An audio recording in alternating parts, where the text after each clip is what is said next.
This is RTV6 News at 6, working for you. And good evening to you here at 6 o'clock. I'm Mark Mullins. Let's start with breaking news just into the RTV6 newsroom tonight. 2 Indianapolis Metro police officers have been arrested in separate incidents.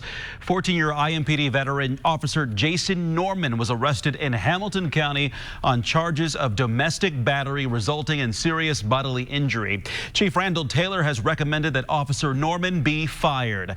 IMPD officer Nicholas Warbleski, who has been on the force for 8 years, was arrested in Marion County on charges of official misconduct and theft.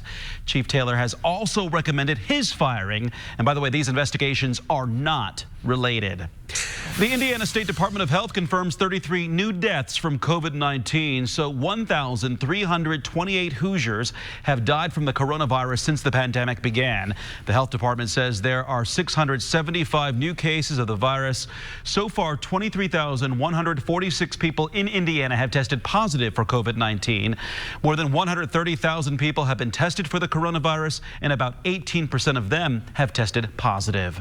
More than a third of the people who have died from COVID-19 were in nursing homes or other types of long-term care facilities.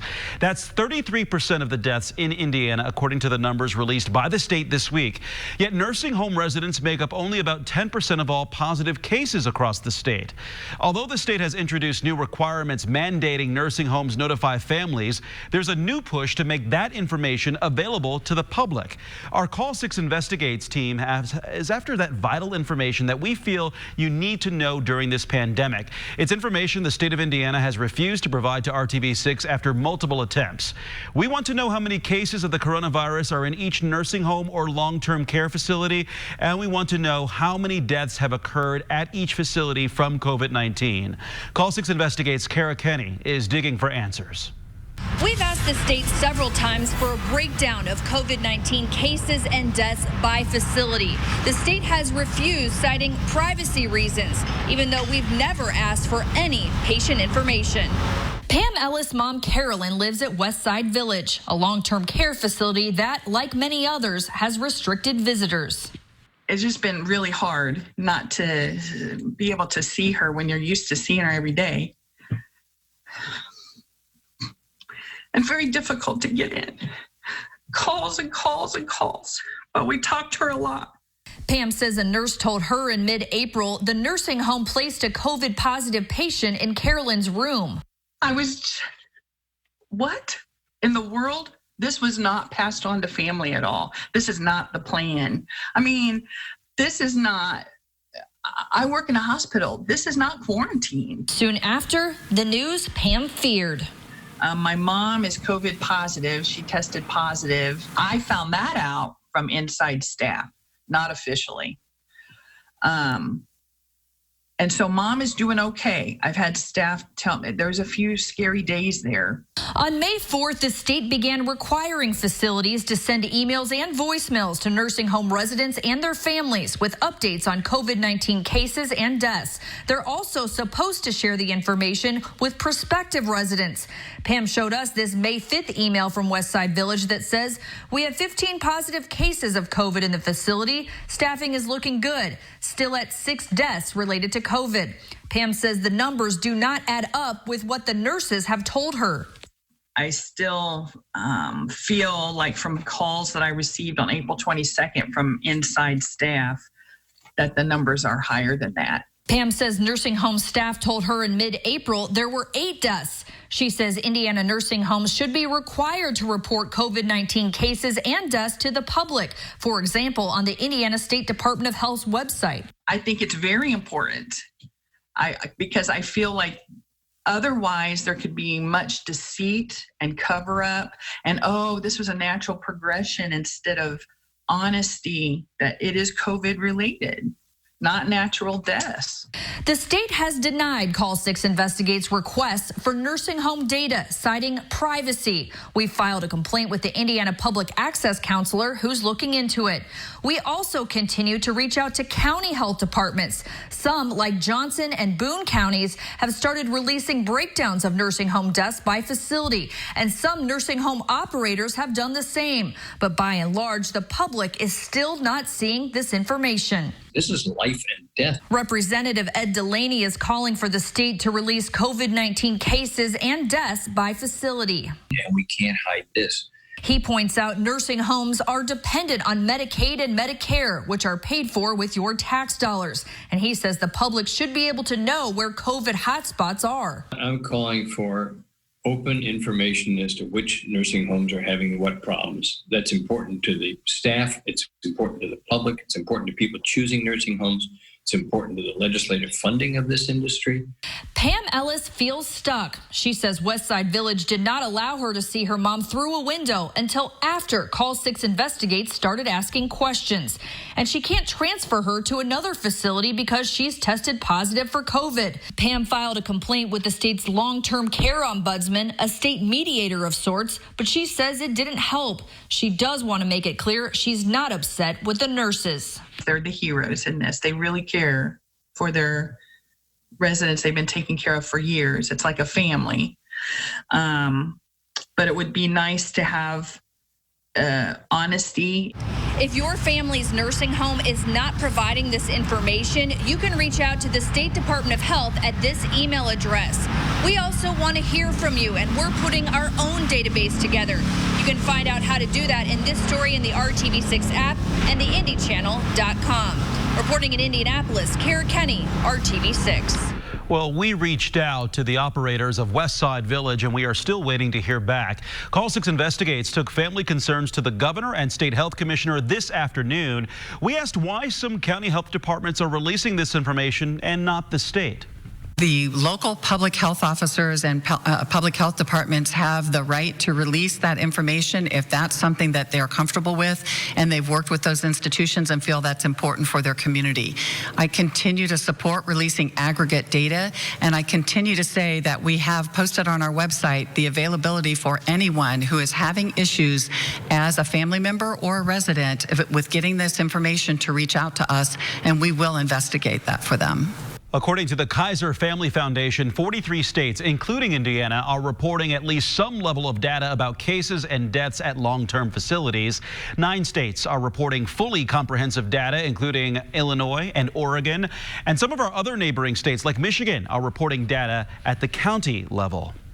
This weekend, worshipers around most of Indiana will be able to take part in-person services at their church, but not in Marion County since it remains under a stay-at-home order. Under Governor Eric Holcomb's roadmap to reopen the state, today is actually the first day that places of worship in most counties can resume services. RTV6's Megan Sanctorum found out what those churches plan to do to keep people safe. It's been more than a month since the chairs here at Faith Apostolic Church of Carmel have been used. This church, along with other places of worship across the state, have had to move practically everything online. We've done our best to try to create a worship experience at home, encourage people to get chairs out in the living room and engage with the worship and the preaching. Facebook, YouTube, and Zoom all being used to help people connect. But some say it's just not the same. So now that restrictions have been lifted, some are resuming in-person services. But those services will still look a little different. Leaders at this church say they've spaced the chairs out. They're only operating at 50% capacity. They're encouraging people to wear masks, and there will be no shaking hands. The children's area will also be closed. There are adjustments some say they're willing to make to be able to worship in person. Fellowship of this church is talking and being with other people. It's gonna be sad not being able to shake each other's hands and give each other's hugs, but we'll get by. And some say seeing each other face to face could be more important now than ever. The church has to step up because people need that. We have hope. There are people who are stressed out and they're fearful and they're anxious, and the church can minister to that. Leaders say they plan to continue live streaming their services for those who may be at risk and those who don't feel comfortable leaving their home yet. Working for you, Megan Sanctorum, RTV6. Again, churches in Marion County won't be allowed to hold in-person services this weekend. Mayor Joe Hogsett's stay-at-home order is in effect through Friday, May 15th. New developments tonight. Marion County Prosecutor Ryan Mears is calling for an independent investigation after an IMPD officer shot and killed Drayshawn Reed. This happened Wednesday. Now, Reed allegedly led police on a chase and then ran from his car. IMPD says Reed pointed a gun at police before gunshots were exchanged. Reed was killed. The officer did not suffer any injuries. Indianapolis Mayor Joe Hogsett is also asking the FBI and U.S. Attorney to join a special prosecutor to oversee the investigation for complete transparency. Tonight, we are learning more about Drayshawn Reed. RTV6's Stephanie Wade speaks one-on-one with his family and shows us how he is remembered. His family says watching it all play out on Facebook Live is something they won't be able to forget. This is where 21-year-old Shawn Reed's life came to an end. I watched the live, and so I couldn't watch it no more. Jasmine Reed's final moments with her younger brother were exchanged via Facebook Live as he documented the police chase on Indy's northwest side, originally catching IMPD's attention for what they call reckless driving.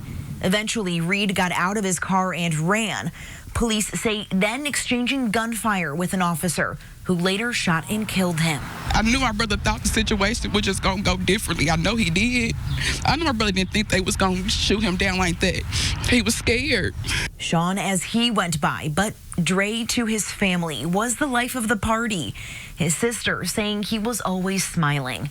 We have confirmed with the United States Air Force that he served as an airman first class for 9 months.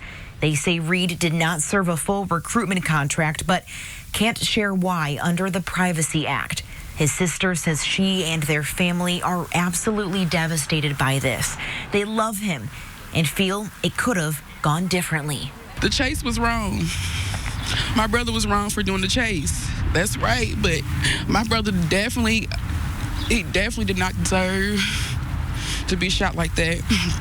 Like I said before, and I keep saying again, they could have did what they did. They could have beat him up and locked him up. Working for you, Stephanie Wade, RTV6. In the Facebook Live video, Reed mentions he didn't want to go back to jail. A public record search shows that he was facing criminal charges in Marion County involving drug possession and driving while suspended. And out of Texas, Reed has a misdemeanor warrant for unlawfully carrying a weapon. To be clear, RTV6 has also requested the names of the officers involved in the pursuit and shooting, as well as their personnel records. We are waiting for IMPD's response, and we will bring you that information as soon as we have it. This is one headline for the weekend forecast. I'll have another for you when we come back. You can get a taste of some Chicago favorites, but with a much shorter drive. A hidden gem in downtown Zionsville, but the locals know where to go for the beef. We'll show you how diners will soon be able to get back inside this Main Street hangout. 800-CALL-KEN right now. Welcome back to the news at 6. The second headline that I was alluding to would be the fact that we've got some rain coming our way on Mother's Day. Doesn't look like heavy rain, doesn't look like an all-day rain, but plan on some rain developing through the afternoon on Sunday. It's all sunshine tomorrow, and we'll need it with that cold start. Temperatures will be down into the 20s. Get to that more in a second. As far as our rain chances Sunday, they go up, as we mentioned, late morning, but then really in the afternoon, probably in this 2 to 4 range in Indianapolis. Western Indiana will see some showers earlier. Well, far from any showers now. The process is underway for temperatures to reach a record-tying 29 tomorrow morning. The wind will calm down. The skies have already cleared, clearing the way for these temperatures continue to drop. In some cases, almost another 20 degrees. It's 48 in New Pal, Edinburgh at 49, mid-40s in Zionsville. Look at Gary, Northwest Indiana, down to 41. Other end of the state, Evansville at 56 degrees. Temperatures tomorrow morning, the record in Indianapolis set in 1947, 29. Most metro area temperatures, upper 20s, may have a couple spots to stay around 30 degrees, but obviously you need to cover plants that have to stay outdoors. If you have any hanging baskets, other flower pots that you can bring into the garage, I would do that. Sunshine tomorrow, temperature by 11 a.m. at 46. The afternoon high, 55, and not nearly as windy as what we've had today. We've had a gust up to 37 miles per hour. Winds will generally be 10 to 15 tomorrow. Sunday, temperatures still stuck in the 50s. We don't really change much from the overnight low to the afternoon high, 56 for the high. There's the strong wind gusting to 30 miles per hour again on Mother's Day, with our rain chances increasing. 7 a.m., clouds are rolling into central Indiana. There are the showers first in the western portion of the state and northwest of Indy, that at 10 a.m. Here comes a little line, 1 o'clock, and then we'll see another parting shot of some showers, maybe a rumble of thunder as we get into the late afternoon hours. 7-day forecast. If you're looking for warmth, and I bet you are, you'll find it. Temperatures by Thursday and Friday back to the mid-70s, something to look forward to as the temperature comes up. So will our rain chance. That's down the road a little bit. First things first. Have a good weekend. We're looking ahead, and thank you, Kevin. You too. Chicago is known as one of America's great food cities, and you can find plenty of familiar Chicago favorites all over our area. But with a trek up to Boone County and knowing where to go, you can find a hangout that feels like it came right out of Wrigleyville. Brad Brown went to Zionsville for a look. The bricks on Main Street in downtown Zionsville aren't quite so busy these days, but if you do venture to this historic block, you'll find many restaurants open for takeout and delivery. And if you know the right door to look for, you can find a pure taste of Chicago. Out here in Zionsville, it's just a community where people are sitting at different tables, but they're just interacting, which is going to be a little bit different because everyone's used to jumping around tables talking to each other. So I think that's really going to be a hard part. Rush on Main is tucked into this upstairs spot. Johnny was born and raised in the region, wanted a proper taste of home here. So his kitchen is piling up the thinly sliced beef sandwiches. Don't be afraid to get it wet.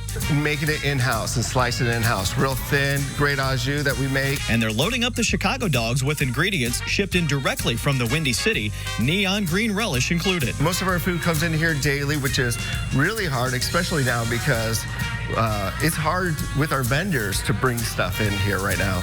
The bar would often be buzzing with customers from Boone County and beyond. For now, it's been takeout only. Zionsville has even set up spots downtown just for that. Oh, the community's been amazing. Yeah, everyone from, all of our, our patrons to, honestly, all the restaurant owners, even on Main Street. We're always bouncing things back off at each other and learning from each other. So it's been great. Johnny and his crew have been making adjustments to their dining room space to coordinate with the new capacity rules being put in place upon reopening. We had someone come up yesterday and try to order a beer and sit down. It's like, we want you here, but, we safety first. So when we're able to, we're going to be open and ready for everyone to come back. They also have a location in Brownsburg. It is Rush off Main. They have the same Chicago-style menu there. Johnny says they'll be opening up the dining rooms at those locations coming up on Monday, but they will have the menu still available to go as well. Many other restaurants around the area outside of Marion County will be opening up next week. We're keeping you up to date on all of it online. Just visit the We're Open Indy section on your RTV6 app and also at theindychannel.com. Working for you, Brad Brown, RTV6. High schools around the state are to remain closed until the end of June, but that hasn't stopped one school from looking ahead. Monrovia is in the search of a new football coach, and in doing so with the new normal. Sports Director Dave First with the Sports Extra Spotlight. Monrovia loves many things. Doghouse Pizza, its history with the legendary basketball coach Branch McCracken, and football. Lots of football, and just 5 years removed from a state championship. So when looking for a new head coach, they do what a lot of us are doing. It's the new normal, right? All of a sudden, in the middle of our process, our superintendent said, hey, we need to find a better way of doing this. We're not going to meet in person. So you miss out on that in-the-room feel and that handshake and the look in the eye. He's an educator first. It's all done on Zoom video conferencing. A committee of 10 interviewing and selecting a new head coach with some serious social distancing. Honestly, the hardest part is trying to coordinate everybody on the committee to make sure that you're here at this time. Everybody's downloaded the app. Everybody knows how to use it. That's a small sacrifice, considering it is a big position that we're hiring here with our head football coach and teacher.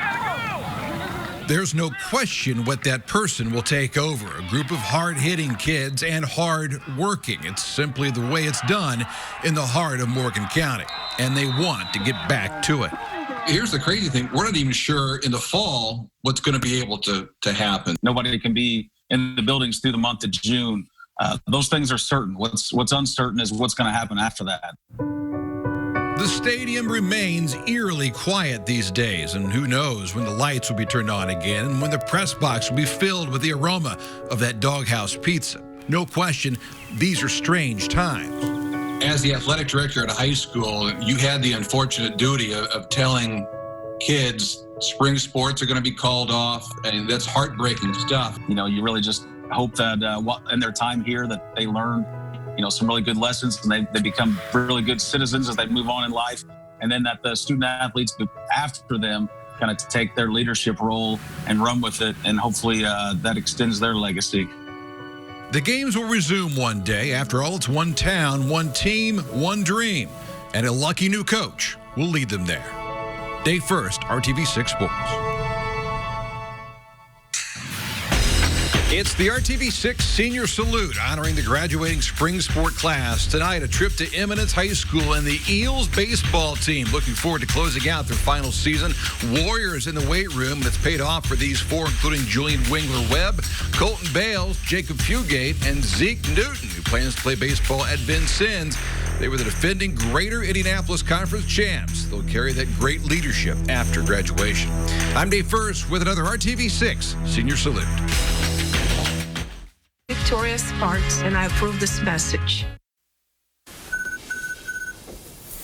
You may notice a little bounce to our Bloomington camera because the wind is still strong. The wind will calm down and temperatures will continue to fall.